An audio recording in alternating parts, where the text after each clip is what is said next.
আমার দিদি খুব বেশি রান্না করতে ভালো না বাসলেও যখন যে রান্নাটা করতো সেটা খুব খুশি হয়ে করতো। আর সবসময় চেষ্টা করতো কিছু নতুন কিছু বানাই, যেটা সবাইকার ভালো লাগবে, একটু মজাদারও হবে। কিন্তু ও রোজকার রুটিনে ডাল ভাত তরকারি চচ্চড়ি এইসব রান্না করতে একদম ভালোবাসতো না। তো মাঝে মাঝে বিকেলবেলা দিদি একটা খুব মজাদার আলু টিকিয়া বানাতো। সেই আলু টিকিয়াটার জন্যে দিদি আলুটা সেদ্ধ করে নিত। সেদ্ধ করার পর ওই আলুর মধ্যে পেঁয়াজ, কাঁচা লঙ্কা কুচি, একটু ধনেপাতা আর অনেকটা লেবুর রস, আর যদি একটু আমের আচার থাকে তো একটু আমের আচার, এই সব দিয়ে মেখে, সঙ্গে একটু জিরে ভাজার গুঁড়ো যদি থাকে, এইটা দিয়ে খুব ভালো করে মেখে নিত। একটা বেশ টক টক ঝাল ঝাল সুন্দর একটা স্বাদ বেরোতো। এবারে ওই আলুটাকে গোল গোল করে পাকিয়ে তারপর ওটাকে সুজির ওপরে দুদিকে ডাস্ট করতো, করে তাওয়ার ওপরে খুব অল্প তেলের ওপরে সেঁকতে থাকতো অনেকটা সময় নিয়ে। তাওয়ার ওপরে সেঁকলে বেশি তেলও লাগে না, আর দুদিকটা বেশ ভাজা হয়ে ব্রাউন হয়ে যেত। আর যখন ও সার্ভ করতো, ওপর থেকে এক্সট্রা ধনে পাতা কুচি, একটু টমেটো সস, একটু চিলি সস এই দিয়ে খুব সুন্দর করে সাজিয়ে গুছিয়ে সবাইকে খেতে দিত। তো দিদির আলু টিকিয়াটা যেরকম খুব ভালো খেতে লাগতো, তেমনি ও আরেকটা খুব মজাদার করে বানাতো দইয়ের শরবত, মানে যেটাকে আমরা ঘোল বলি বা লস্যি বলি। লস্যি বানানোর জন্যে যেমন আমরা সবাই করি, যে দই দিই, তার সঙ্গে নুন চিনি দিই, দিয়ে মিক্সারের মধ্যে ঘেঁটে দিই, ফেটিয়ে দিয়ে সব তো যা যা হলো সব কিছু করে নিল। করে যেটা মজার ছিল যে ও সেইটার মধ্যে একটা অরেঞ্জ স্কোয়াশ যোগ করে দিত, এক ছিপি। হালকা একটা পিঙ্কিশ অরেঞ্জিশ একটা কালার এসে যেত, আর একদম আলাদা খেতে একটা দইয়ের শরবত হয়ে যেত। আর সবাই খুব মজা পেত ওই আলু টিকিয়া আর তার সঙ্গে লস্যি, দিদির বানানো লস্যি। ও তাছাড়া ওর মধ্যে আর একটা মজাদার রেসিপি আমি খুঁজে পেয়েছিলাম, সেটা হচ্ছে ছোট ছোট ঢ্যাঁড়স, একেবারে ছোট ছোট বেবি ঢ্যাঁড়স। সেই বেবি ঢ্যাঁড়স ওপর সামনে নিচটা কেটে নিয়ে গোটা গোটা রেখে ও কী করতো, আগে খুব হালকা করে নুন দিয়ে ভাপিয়ে নিত, আর ভাপানোর সময় একটুখানি ভিনিগার দিত। ভিনিগার দেওয়ার পর যখন ঢ্যাঁড়সগুলো গোটা আছে অথচ নরম হয়ে গেছে, সেই অবস্থায় তুলে নিয়ে ওটাকে ফ্রাইং প্যানের মধ্যে একটুখানি কালো জিরে আর কাঁচা লঙ্কা দিয়ে নাড়াচাড়া করে দিত, এক্সট্রা করে একটু গোলমরিচ দিয়ে দিত, আর ছোট ছোট বাটিতে গোটা গোটা ঢ্যাঁড়স এক বাটি করে সবাই আমরা খেতাম।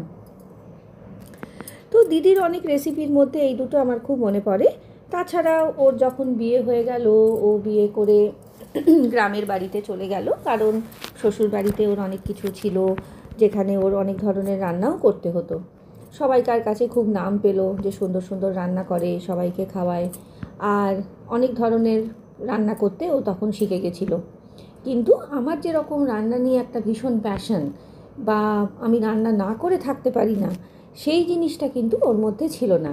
কিন্তু যেটাই যখন করতো খুব ভালো রান্না করতো, আর সেটা এখনও করে, যেটাই করে খুব ভালো করে করে। ও আসলে স্কুল টিচার। ও পড়াতে ভীষণ ভালোবাসে, বাচ্চাদের সঙ্গে থাকতে ভালোবাসে, নাচ করতে ভালোবাসে, গান করতে ভালোবাসে। ওর ধরনটা একেবারে অন্যরকম, আর সেটার সঙ্গেই রান্নাটা যোগ হয়ে গিয়ে সব মিলিয়ে ও একটা খুব আনন্দ আনন্দ দিয়ে রান্না করতে ভালোবাসে। কিন্তু রান্নাটাকে প্যাশন হিসেবে কি রান্নাটাকে প্রত্যেক দিন হিসেবে, সেইটা ওর কোনো দিনই ভালো লাগেনি। তো আমরা যখন বর্ধমানের বাড়িতে ছিলাম, তো বর্ধমানের বাড়িতে থাকাকালীন ওই তারাবাগে মাঝে মাঝে খুব সুন্দর করে ছোট ছোট পুকুর থেকে মাছ ধরা হতো। জেলেরা এসে দেখতাম ভোরবেলা থেকে মাছ ধরা চলছে, তো মা বলতো, যা একটা থলে নিয়ে কিছুটা মাছ কিনে নিয়ে আয় তো। তখনকার দিনে এখন ভাবলেও অবাক লাগে, আমরা 10 টাকা না 20 টাকা হাতে করে যেতাম, আর দেখতাম সামনেই পুকুরে ছকছকে সব মাছগুলো উঠছে, তরাক তরাক করে লাফাচ্ছে, রোদের আলোয় ঝিকঝিক করছে, আর ওদেরকে বলতাম যে আমাকে 10 টাকার মাছ দেবে। তো ওরা কি সুন্দর, বেশ অনেকটা মাছ, হয়তো 250-300 গ্রাম মাছ হবে, কিংবা 500ও হতে পারে, সেরকম একটা মাছ আমাদেরকে দিয়ে দিত।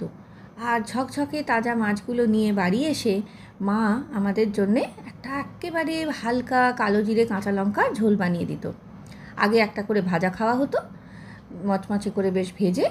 আমার বোন তখন খুব ছোট, ওকে আমরা বাচ্চাদের স্টু বানিয়ে দিতাম মাছের সঙ্গে, একটু গাজর আর বিট দিয়ে জুস বানিয়ে মিষ্টি মিষ্টি করে। আর মা বলতো একটা করে ভাজা খেয়ে নে, তারপরে একটা করে ঝোলে দেবো। তো মা ওই রকম একটা কালো জিরে কাঁচা লঙ্কার একটা হালকা ঝোল বানাতো, যেটা সব বাঙালিরাই করে, খুব ভালো লাগে খেতে। তো মা যেটা করতো সেটা হচ্ছে ওই ফ্রেশ মাছগুলো প্রথমে ভালো করে নুন হলুদ মাখিয়ে খুব অল্প ময়দার মধ্যে একটু নেড়ে, মানে নেড়ে ঠিক না, মানে ডাস্ট করে আগে তেলের মধ্যে ভেজে ভেজে তুলে নিত। তাতে কি হয়, মাছটার ওপরটা হালকা ক্রিস্প হয়ে যায়, বেশি কড়া করে ভাজতে হয় না, যাতে মাছের ভেতরটা নরম থাকে আর ওপরটা শক্ত হয়ে যায়। একটু ভেজে নিল, ভেজে নেওয়ার পরে কালো জিরে আর কাঁচা লঙ্কা সর্ষের তেলের মধ্যে দিয়ে তেলের ভেতরেই একটু হলুদ দিয়ে প্রথমে জল ঢেলে দিল। তারপরে মাছগুলো ফুটলো, ফুটে উঠে নামানোর ঠিক আগে একটু ধনেপাতা, একটু কাঁচা লঙ্কা আর একটু এক্সট্রা সর্ষের তেল দিয়ে অফ করে দিত। তো সেটা কিন্তু গরম ভাতের সঙ্গে খুবই ভালো খেতে লাগে। আর ওই মাছের সঙ্গে যদি আলু টালু দেওয়া হয় সেটাও ভালো লাগে।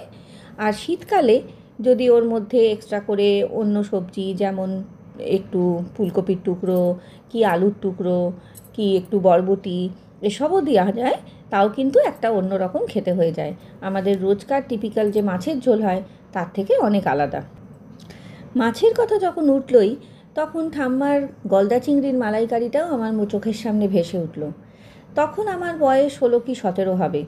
উচ্চ মাধ্যমিকের সময় ঠাম্মার কাছে বসে অনেক পড়াশোনা করছি, আর ইতিমধ্যে আমার জন্মদিন এসে পড়েছে।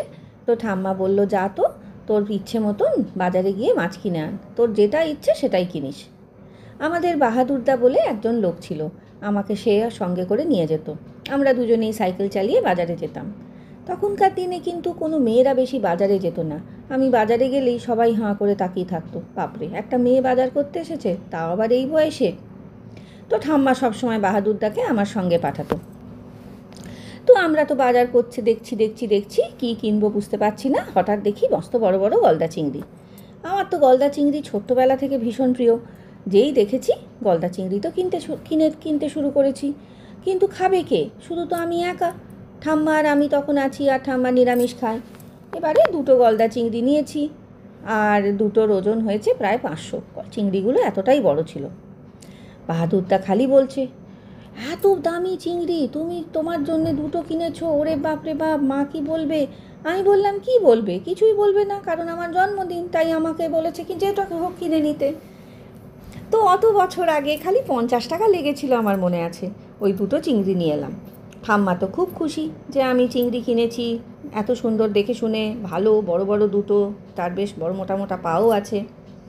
তো ঠাম্মা যখন গলদা চিংড়ি রান্না করতো, একেবারে সিম্পলভাবে রান্না করতো। ঠাম্মা কী করতো, প্রথমে চিংড়িগুলোকে একটু হলুদ আর নুন দিয়ে মাখিয়ে রাখতো। নুনটা একটু কমই দিত, যাতে বেশি জল বেরিয়ে না যায়। তারপরে কড়াইতে তেল না দিয়ে ঘি দিত। ঘিয়ের সঙ্গে একই সঙ্গে একটু চিনি দিয়ে দিত, আর আদা আর টমেটো বেটে কিংবা ছোট ছোট করে কুচি করে আগে ওইটা রান্না হয়ে যেত কিছুক্ষণ, তারপরে চিংড়িটা দিত। চিংড়িটা দেওয়ার পরে খুব অল্প নাড়তো, একেবারে বেশিক্ষণ নাড়লে চিংড়ির ফ্লেশটা শক্ত হয়ে যায়। তো অল্প নেড়ে নিয়ে জল দিয়ে দিত। জলের সঙ্গে সঙ্গেই একটু নারকেলের দুধ, প্রথমে দুধটা দিয়ে দিত, তার সঙ্গে নুন হলুদ একটু চিনি আর গরম মশলা, এই দিয়ে যখন বেশ ভালো করে ফুটছে, তখন কম আঁচে আরও 3-4 মিনিট রেখে উল্টে পাল্টে নিয়ে সামান্য একটু আটা দিয়ে দিত, যাতে একটু ঠিক হয়, আর মোটা নারকেলের ক্রিম। সেটা কিন্তু সবসময় বাড়িতে বানানো নারকেল কুড়ে সেখান থেকে দুধটা বার করে ক্রিম আর দুধ আলাদা করে ঠাম্মা রাখতো। আর নারকেল থেকে যে ছিবড়েটা বেরোতো, সেই ছিবড়েটাকে আবার অন্য নারকেলের সঙ্গে ভালো করে বেটে সেটাকে আবার চন্দ্রপুলি বানাতো। চন্দ্রপুলির রেসিপিটা না হয় আরেকদিন বলবো, আজকে এই পর্যন্তই। ওকে, টাটা।